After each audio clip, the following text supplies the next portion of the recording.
शुरुआत करने के लिए इससे बेहतर विचार नहीं हो सकता। आज की इस डीप डाइव में हमारा जो मुख्य उद्देश्य है वो ये है कि हम सौर मंडल को सिर्फ कुछ ग्रहों के समूह की तरह ना देखें। बिल्कुल, मतलब हम इसे एक बहुत बड़े ब्रह्मांडीय एटलस या कॉस्मिक एटलस की तरह समझना चाहते हैं। सही कहा आपने, क्योंकि लोग अक्सर सोचते हैं कि सौर मंडल का मतलब है सिर्फ सूर्य और उसके 8 ग्रह, लेकिन ऐसा नहीं है। इस परिवार में सूर्य हैं, ग्रह हैं, उपग्रह हैं और इनके अलावा अनगिनत क्षुद्र ग्रह या एस्टेरॉइड, धूमकेतु और उल्कापिंड भी मौजूद हैं। और इस पूरे बिखरे हुए परिवार को एक साथ बांध कर रखने वाली भी कोई चीज तो होगी ही। हाँ, और वो अदृश्य शक्ति है गुरुत्वाकर्षण, यानी ग्रेविटी। गुरुत्वाकर्षण ही वो गोंद है जो इतने गतिशील और कह सकते हैं कि इतने हिंसक ब्रह्मांड में भी स्थिरता लाता है। मतलब ये सारा खेल ग्रेविटी का ही है? बिल्कुल। सूर्य का अपार गुरुत्वाकर्षण बल इस पूरे सिस्टम पर हावी रहता है। ध्यान दीजिए यहाँ क्या हो रहा है। हर एक ग्रह, हर एक क्षुद्र ग्रह असल में सूर्य की ओर गिर रहा है। गिर रहा है? हाँ, लेकिन उनकी अपनी क्षैतिज गति जो हॉरिजॉन्टल स्पीड है वो इतनी तेज है कि वे कभी सूर्य से टकराते नहीं, बस एक निरंतर कक्षा में बंधे रहते हैं। इसे आप एक ब्रह्मांडीय नृत्य की तरह देख सकते हैं। और इस नृत्य का जो मुख्य स्रोत है यानी हमारा सूर्य, उसका आकार तो सच में चौंकाने वाला है। बहुत ज्यादा। अगर हम द्रव्यमान या मास की बात करें तो आपको हैरानी होगी कि पूरे सौर मंडल का 99.8% द्रव्यमान सिर्फ और सिर्फ सूर्य के पास है। 99.8%? मतलब बृहस्पति, शनि, हमारी पृथ्वी, सारे चांद, क्षुद्र ग्रह, ये सब मिलकर भी? हाँ, ये सब कुछ मिला लिया जाए तो ये पूरे सिस्टम का केवल 0.2% हिस्सा ही बनाते हैं। सूर्य इतना विशाल है कि इसका व्यास पृथ्वी से 109 गुना बड़ा है। 109 गुना? तो अगर सूर्य अंदर से खोखला होता तो उसमें हमारी पृथ्वी जैसी लाखों दुनियाएं समा जाती। 10 लाख से भी ज्यादा दुनियाएं आसानी से समा सकती थीं। अब इस चित्र में आप देख सकते हैं कि सूर्य का ये विशाल द्रव्यमान किस तरह की भौतिक प्रक्रियाओं को जन्म देता है। सूर्य मुख्य रूप से गैसों का एक विशाल गोला है जिसमें सबसे ज्यादा हाइड्रोजन होती है, शायद 71 से 75% के आसपास। बिल्कुल सही। और 26% हीलियम होती है। बाकी बचे हुए 2% में कार्बन, ऑक्सीजन और लोहे जैसे भारी तत्व होते हैं। तो फिर इतनी असीमित ऊर्जा कहां से आती है जो पूरे सौर मंडल को रोशन कर रही है? से आसान भाषा में समझें तो सारा जादू सूर्य के केंद्र में होता है, जिसे हम कोर कहते हैं। वहां गुरुत्वाकर्षण के कारण दबाव और तापमान इतना अधिक होता है, करीब 1.5 करोड़ डिग्री सेल्सियस, कि वहां एक बहुत ही शक्तिशाली प्रक्रिया शुरू हो जाती है जिसे हम न्यूक्लियर फ्यूजन या नाभिकीय संलयन कहते हैं। एकदम सही।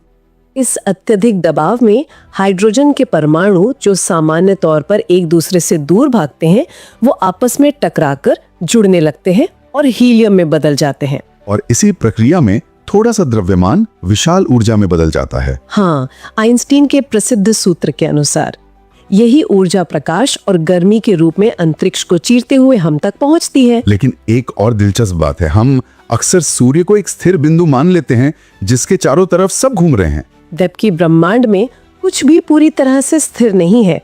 हमारा सूर्य भी अपने पूरे परिवार को साथ लेकर हमारी आकाशगंगा यानी मिल्की वे गैलेक्सी के केंद्र की परिक्रमा कर रहा है। और इसकी गति भी बहुत तेज है, लगभग 8 लाख किलोमीटर प्रति घंटा। बिल्कुल, लेकिन हमारी आकाशगंगा इतनी विशाल है कि इतनी तेज गति के बावजूद सूर्य को उसका एक पूरा चक्कर लगाने में लगभग 22 से 25 करोड़ साल लग जाते हैं। 25 करोड़ साल एक चक्कर के लिए? हाँ, और खगोल विज्ञान में इसी विशाल समय अवधि को कॉस्मिक ईयर या ब्रह्मांड वर्ष कहा जाता है। ये कॉस्मिक ईयर का पैमाना तो दिमाग घुमा देने वाला है। चलिए सूर्य से थोड़ा आगे बढ़ते हैं और ग्रहों की बात करते हैं। मुझे याद है बचपन में हम 9 ग्रह पढ़ा करते थे, प्लूटो को मिलाकर। लेकिन 2006 में अंतरराष्ट्रीय खगोलीय संघ यानी IAU के प्राग सम्मेलन ने खगोल विज्ञान के नियम बदल दिए। क्योंकि तब तक प्लूटो जैसे और भी कई पिंड मिल चुके थे। बिल्कुल, दूरबीनों की तकनीक उन्नत हो चुकी थी और कुइपर बेल्ट में प्लूटो के आकार के उससे भी बड़े पिंड जैसे एरिस खोजे जा चुके थे। अगर हम प्लूटो को ग्रह मानते तो ग्रहों की सूची 50 या 100 तक पहुंच सकती थी। तो फिर एक सख्त नियम की जरूरत पड़ी। हाँ, प्राग सम्मेलन में ग्रह कहलाने के लिए 3 मुख्य शर्तें रखी गई। पहली, पिंड को सीधे सूर्य की परिक्रमा करनी चाहिए। ठीक है, और दूसरी शर्त ये थी कि पिंड का अपना गुरुत्वाकर्षण इतना हो कि वो एक लगभग पूर्ण गोलाकार आकार ले सके। और तीसरी, जो सबसे निर्णायक शर्त थी, वो थी क्लियरिंग द ऑर्बिट, यानी अपनी कक्षा को साफ रखना। मतलब अपने रास्ते का बॉस होना। आप ऐसा कह सकते हैं। उसे अपनी कक्षा के आसपास गुरुत्वाकर्षण की दृष्टि से सबसे शक्तिशाली होना चाहिए, और यहीं प्लूटो फेल हो गया। क्योंकि वो नेपच्यून की कक्षा को काटता है और कुइपर बेल्ट के दूसरे बर्फीले पिंडों के साथ अपनी कक्षा साझा करता है। बिल्कुल, प्लूटो अपने क्षेत्र का बॉस नहीं है, इसलिए उसे ग्रहों की सूची से हटाकर बौना ग्रह या ड्वार्फ प्लैनेट की श्रेणी में डाल दिया गया। विज्ञान हमेशा नए डेटा के साथ खुद को अपडेट करता रहता है, ये उसी का उदाहरण है। तो इस तरह हमारे पास बचे 8 मुख्य ग्रह। हाँ, और इन 8 ग्रहों को सूर्य से उनकी दूरी और भौतिक संरचना के आधार पर बांटा गया है।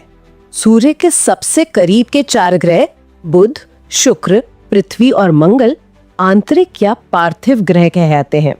इंग्लिश में इन्हें टेरेस्ट्रियल प्लैनेट्स कहते हैं, जिनकी सतह चट्टानी और ठोस होती है। सही कहा। शुरुआती दौर में सूर्य के शक्तिशाली तूफानों ने हल्की गैसों को दूर धकेल दिया था, इसलिए सूर्य के करीब सिर्फ भारी तत्व ही बचे, जिनसे ये चट्टानी दुनियाएं बनी। और इनकी अपनी अलग अलग पहचान भी है। जैसे बुध सूर्य के सबसे करीब है और सबसे छोटा है, और इसके पास कोई वायुमंडल नहीं है। जबकि शुक्र की बात करें तो वो सबसे चमकीला है और सबसे गर्म भी। हाँ, क्योंकि उसका वायुमंडल कार्बन डाइऑक्साइड से इतना घना है कि ग्रीन हाउस प्रभाव पैदा करता है। और फिर आती है हमारी पृथ्वी, नीला ग्रह, जहाँ जीवन मौजूद है।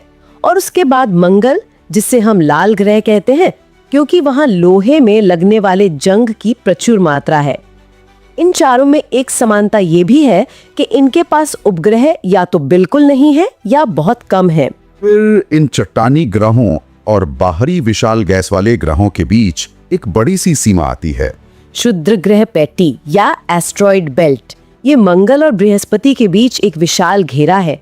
बृहस्पति का गुरुत्वाकर्षण इतना ज्यादा था कि उसने यहाँ के मलबे को कभी जुड़कर ग्रह नहीं बनने दिया। और यहीं सीरीज नामक सबसे बड़ा पिंड मौजूद है, जो एक बौना ग्रह भी है। बिल्कुल, और ये चट्टानी टुकड़े सिर्फ वहीं नहीं रहते, कभी कभी भटककर पृथ्वी की तरफ भी आ जाते हैं। जिसका एक बहुत अच्छा उदाहरण हमारे भारत में ही है, महाराष्ट्र की लोनार झील। एकदम सही उदाहरण दिया आपने।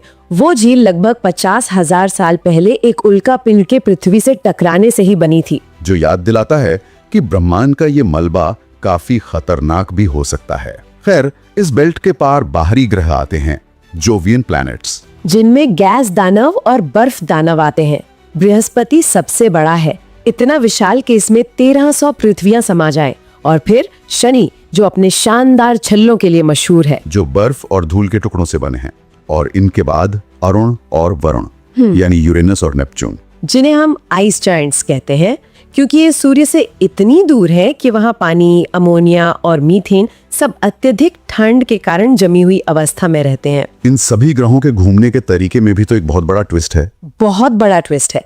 परिक्रमण यानी सूर्य के चारों ओर चक्कर लगाना, वो तो सबका पश्चिम से पूर्व की ओर ही है।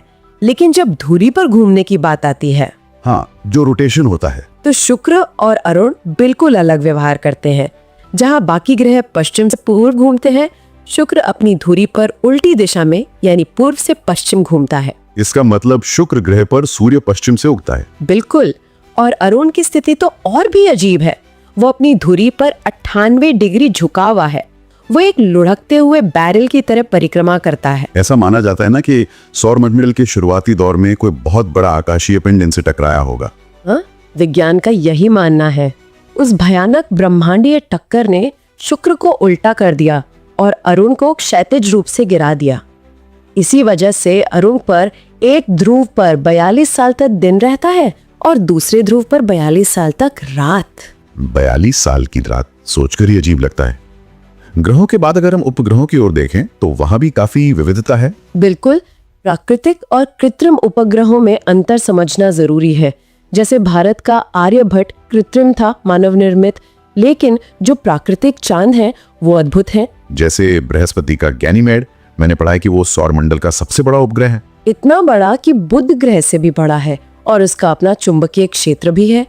वहीं मंगल का डिमोस सबसे छोटे उपग्रहों में से एक है। और शनि के पास तो जैसे अपना एक मिनी सिस्टम ही है, 82 से ज्यादा उपग्रह हैं उसके पास। और मजेदार बात यह है कि बुध और शुक्र के पास एक भी चांद नहीं है, शायद सूर्य के गुरुत्वाकर्षण के कारण। एकदम सही, वो सूर्य के इतने करीब हैं कि अगर कोई पिंड वहां टिकने की कोशिश भी करता तो सूर्य उसे खींच लेता या उसकी कक्षा इतनी अस्थिर कर देता कि वो अंतरिक्ष में कहीं खो जाता। चलिए अब इस कॉस्मिक एटलस के सबसे बाहरी किनारों पर चलते हैं, नेपच्यून के पार। कुइपर बेल्ट, जो हमारे एस्टेरॉइड बेल्ट जैसी ही है लेकिन बहुत विशाल है। यहीं प्लूटो के अलावा एरिस, हाउमेया और मेके जैसे बौने ग्रह रहते हैं। और शायद यहीं से धूमकेतु या कॉमेट्स भी आते हैं। लोग अक्सर टूटते तारे और धूमकेतु में कंफ्यूज हो जाते हैं। हाँ, मैं स्पष्ट कर देती हूँ।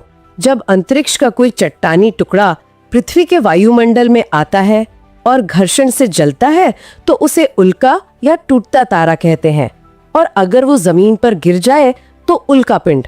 लेकिन धूमकेतु तो चट्टान नहीं होते। नहीं, धूमकेतु बर्फ और धूल के पिंड होते हैं। जब वो सूर्य के करीब आते हैं तो सूर्य की गर्मी से बर्फ गैस में बदल जाती है और एक चमकदार पूंछ बन जाती है। और सूर्य की जो सोलर विंड्स होती हैं वो इस पूंछ को हमेशा सूर्य की विपरीत दिशा में धकेलती हैं। बिल्कुल, जैसे प्रसिद्ध हेली धूमकेतु जो हर 76 साल में दिखता है। तो क्या कुइपर बेल्ट पर हमारा सौरमंडल खत्म हो जाता है? नहीं, इसकी अंतिम सीमा है ऊंट क्लाउड। ये एक विशाल गोलाकार आवरण है जिसने पूरे सौरमंडल को एक बुलबुले की तरह घेरा हुआ है। इसमें अरबों बर्फीले पिंड हैं। और बस ऊंट क्लाउड के पार फिर असीम अंतरिक्ष शुरू हो जाता है। और यहीं हमें इस ब्रह्मांड की विशालता पर सोचने की जरूरत है। हमने सूर्य से लेकर ऊंट क्लाउड तक का सफर तय किया, लेकिन इस अंतिम सीमा के पार क्या है? मिल्की वे में तो सूर्य जैसे अरबों तारे हैं। बिल्कुल, तो क्या ये संभव नहीं है कि उन तारों के इर्द गिर्द भी ऐसे ही सौरमंडल हो? क्या पता कहीं कोई और गैनीमेड हो या कोई और नीला ग्रह हो जहां बिल्कुल हमारे जैसे ब्रह्मांडीय नियम काम कर रहे हो? यह संभावना सचमुच हमारे अस्तित्व के पैमाने को एक नया दृष्टिकोण देती है। यह हमें याद दिलाती है कि हमारा यह पूरा ब्रह्मांडीय एटलस, सूर्य और उसके 8 ग्रह, ये सब इस अनंत ब्रह्मांड के महासागर में सिर्फ एक छोटी सी बूंद के समान है। इस असीम अंतरिक्ष में अनगिनत डीप डाइव्स का इंतजार है और ये खोज लगातार चलती रहेगी। आज के इस विस्तृत और वैज्ञानिक सफर में बस इतना ही।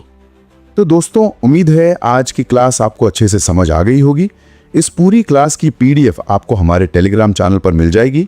टेलीग्राम चैनल का लिंक नीचे डिस्क्रिप्शन में दिया गया है, तो अभी जाओ, लिंक पर क्लिक करो और वहां से पीडीएफ डाउनलोड कर लो। वीडियो पसंद आई हो तो लाइक और चैनल को सब्सक्राइब करना मत भूलना। मिलते हैं अगली क्लास में।